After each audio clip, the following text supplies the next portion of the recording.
Neste vídeo, vamos explorar os 7 juízos das trombetas de Deus descritos no livro do Apocalipse. Esses juízos acontecerão durante o período da tribulação após o arrebatamento da igreja, e cada um trará consequências terríveis à terra. Durante a quinta trombeta, um abismo sem fundo é aberto, liberando gafanhotos demoníacos, que atormentam aqueles que não tinham o selo de Deus em suas testas. Imagine acordar um dia para encontrar que a luz solar e o ar se tornaram escuros, por causa da fumaça que sai de um abismo sem fundo. Este é um evento catastrófico, e todos têm uma escolha a fazer: seguir a Cristo e estar preparado para a vinda do Senhor, ou viver com medo do futuro. Então, esteja alerta e ore para escapar de tudo o que está para acontecer, e estar em pé, diante do Filho do Homem.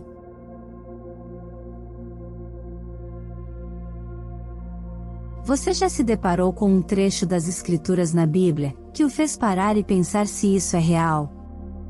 Agora, é claro que a Bíblia é real e toda a Escritura é inerrante. Com isso dito, eu gostaria de explorar os 7 juízos das trombetas de Deus, que são descritos no livro do Apocalipse. Para contextualizar, esses 7 juízos das trombetas acontecerão durante o período da tribulação, após o arrebatamento da igreja. Aqui está um breve resumo de cada juízo. A primeira trombeta, segundo a Bíblia, trará granizo e fogo misturados com sangue que são lançados à terra, causando a destruição da vegetação e das árvores. 1/3 das árvores do mundo é queimado nesta praga, e toda a grama é consumida. Na segunda trombeta, uma grande montanha ardente é lançada ao mar, resultando na morte de 1/3 das criaturas marinhas, e na destruição de navios. 1/3 do mar se transforma em sangue, 1/3 dos navios afunda, e 1/3 da vida marinha morre.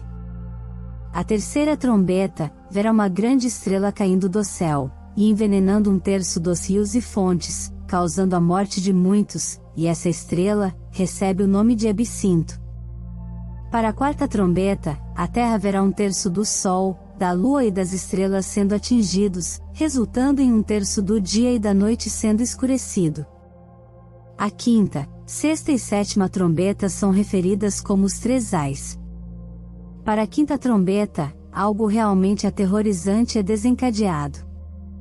De acordo com a Bíblia, um abismo sem fundo é aberto, liberando gafanhotos demoníacos, que atormentam aqueles que não tinham o selo de Deus em suas testas. A sexta trombeta será a introdução de 4 mercenários diabólicos, 4 anjos que são liberados para matar 1/3 da humanidade, com um exército de 200.000 cavaleiros, resultando em grande devastação e morte.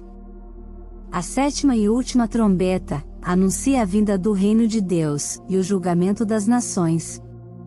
A Bíblia, em Apocalipse 11:19, diz: Então, abriu-se o templo de Deus que está no céu, e a arca da sua aliança foi vista no seu templo, e houve relâmpagos, vozes, trovões, terremotos e grande saraiva. Agora por um momento, eu gostaria de focar no capítulo 9 do Apocalipse, e na quinta trombeta.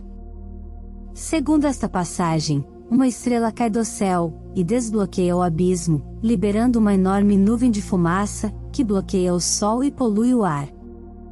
Imagine acordar um dia para encontrar que a luz solar e o ar se tornaram escuros por causa da fumaça, que sai de um abismo sem fundo.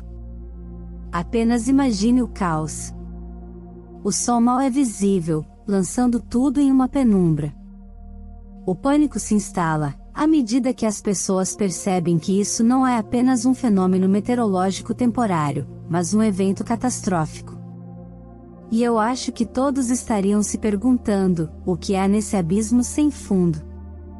Bem, a resposta é que haverá gafanhotos demoníacos soltos na terra. A descrição desses gafanhotos é quase surreal em sua vivacidade. Eles têm a aparência de cavalos blindados com coroas de ouro, e faces humanas, mas seus cabelos são como os de mulheres, e seus dentes são como os de leões. O som de suas asas é como o barulho de um exército em marcha, e suas caudas são como escorpiões com ferrões, que infligem uma dor insuportável.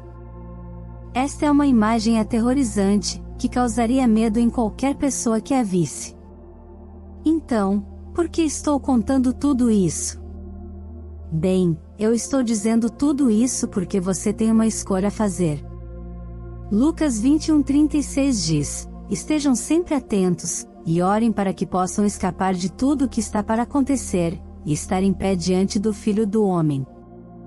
A Bíblia está nos dizendo para ficarmos alertas o tempo todo, pois quando o Senhor voltar para a sua igreja, quando Ele voltar para aqueles que vivem fielmente para Ele, tudo acontecerá num piscar de olhos. Você está alerta? Está sempre vigilante? Está realmente seguindo a Cristo? Todos nós temos uma escolha a fazer dia após dia. Não há necessidade de vivermos com medo do futuro como filhos de Deus. A Bíblia nos diz em Atos 2:17, acontecerá nos últimos dias, diz o Senhor, derramarei do meu espírito sobre toda a carne, e vossos filhos e vossas filhas profetizarão, vossos jovens terão visões, e vossos velhos sonharão. E também em Tito 2:13, aguardando a bendita esperança, e a manifestação da glória do nosso grande Deus e Salvador, Cristo Jesus. Amados, temos uma esperança bendita, a volta de nosso Senhor Jesus Cristo. Portanto, não fiquem desanimados, não se deixem levar pelos eventos deste mundo, mas mantenham seus olhos fixos em Jesus. De acordo com zoólogos e biólogos da vida selvagem, quando estudaram os comportamentos e características dos lobos, descobriram que os lobos são predadores oportunistas. Eles comerão quando tiverem a oportunidade de fazê-lo. Eles também descobriram que os lobos tendem a atacar ovelhas fracas, doentes ou jovens, pois são mais fáceis de capturar e matar. Por último, a presença de lobos em áreas com ovelhas pode levar a perdas econômicas significativas para os fazendeiros de ovelhas, pois as ovelhas mortas por lobos não podem ser vendidas para carne ou lã. Portanto, 3 coisas para se observar: lobos são predadores oportunistas, lobos atacam os vulneráveis, fracos e jovens, e lobos trazem perda. Agora, não é interessante que em Mateus capítulo 7 versículo 15, somos avisados contra os falsos profetas, que parecem ser ovelhas mas são lobos vorazes por dentro. Em outras palavras, como filhos de Deus, estamos sendo alertados a ficar atentos aos falsos profetas, que parecem ser bons e justos, mas são realmente enganadores. E então, esses falsos profetas obviamente têm 3 características: são predadores oportunistas, que procuram o cristão que lhes dará ouvidos ou uma semente em sua mesa. Lembre-se de que a Bíblia diz, para não dar lugar ao diabo, e acredito que isso se deve ao fato de que o diabo, e todos aqueles sob sua influência são predadores oportunistas, esperando apenas a menor oportunidade e entrarão na vida de alguém para causar estragos.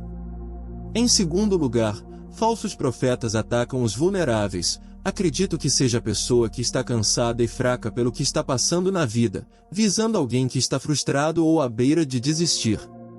Veja bem, o diabo tentou Jesus, depois de ele ter jejuado 40 dias e 40 noites, quando estava mais fraco fisicamente. Foi nesse momento que o diabo tentou Jesus. Olhe para Jó, depois que ele perdeu tudo, sua família e sua riqueza, e quando parecia que não poderia ficar pior para ele, o diabo finalmente veio atrás de sua saúde e o atingiu com feridas dolorosas dos pés à cabeça. Quando isso aconteceu, a esposa de Jó fez uma coisa terrível, e encorajou Jó a fazer exatamente o que Satanás queria, que era amaldiçoar a Deus e morrer. Portanto, você vê que o diabo adora atacar você quando está mais baixo ou mais fraco, e este é o modelo que todos os falsos profetas usarão, quando você estiver no seu ponto mais baixo e fraco. Eles vão dizer coisas que vão agradar seus ouvidos, vão oferecer uma palavra que não tem Jesus, nem arrependimento, apenas uma sensação de bem-estar. É assim que os capangas do diabo operam. Agora, a última coisa que os lobos fazem é trazer destruição e perda. E o que a Bíblia diz sobre isso? Em João 10:10 diz: o ladrão vem apenas para roubar, matar e destruir, eu vim para que tenham vida, e a tenham plenamente. Onde o diabo está haverá destruição. Ele vem para roubar a alegria das pessoas e roubar seu tempo, de modo que eles fiquem distraídos com tudo, exceto as coisas de Deus. Os falsos profetas empregarão a mesma estratégia. Você pode estar se perguntando: o que exatamente devo fazer para garantir que nunca serei enganado por falsos profetas? Como posso me manter protegido contra lobos em pele de cordeiro? A única maneira verdadeira de reconhecer a decepção pelo que é conhecer a verdade pura e quem é essa verdade. Jesus mesmo disse em João 14,6: Eu sou o caminho, a verdade e a vida. Ninguém vem ao Pai, a não ser por mim. Qualquer pessoa que diga o contrário, está contradizendo a Bíblia e espalhando engano. Jesus também disse em João 16,13: Quando o Espírito da verdade vier, ele os guiará a toda a verdade. Quando Jesus morreu, ressuscitou, e depois subiu ao céu para estar com o Pai, ele enviou o Espírito Santo de Deus para habitar em todos aqueles que o aceitariam e acreditariam nele como Senhor e Salvador. Nossa salvação em Jesus Cristo é a nossa única esperança de não sermos enganados pela mesma serpente que mentiu para Eva no jardim. A Bíblia nos diz explicitamente que o diabo foi um assassino desde o princípio e que ele não tem nada a ver com a verdade, porque não há verdade nele. A palavra também nos ensina que ele foi um mentiroso desde o princípio e que ele é o pai da mentira. O livro do Apocalipse nos lembra que, porque ele engana o mundo, ele será lançado no lago de fogo e enxofre com a besta e o falso profeta, e eles serão atormentados dia e noite para sempre. Não há nada que o diabo gostaria mais do que enganar todos os seres humanos, para que eles sofram com ele por toda a eternidade, mas a palavra nos ensina: não se deixe enganar, Deus não se deixe escarnecer, pois tudo que o homem semear, isso também ceifará. Pois quem semeia para a sua própria carne, da carne colherá corrupção, mas quem semeia para o Espírito, do Espírito colherá a vida eterna.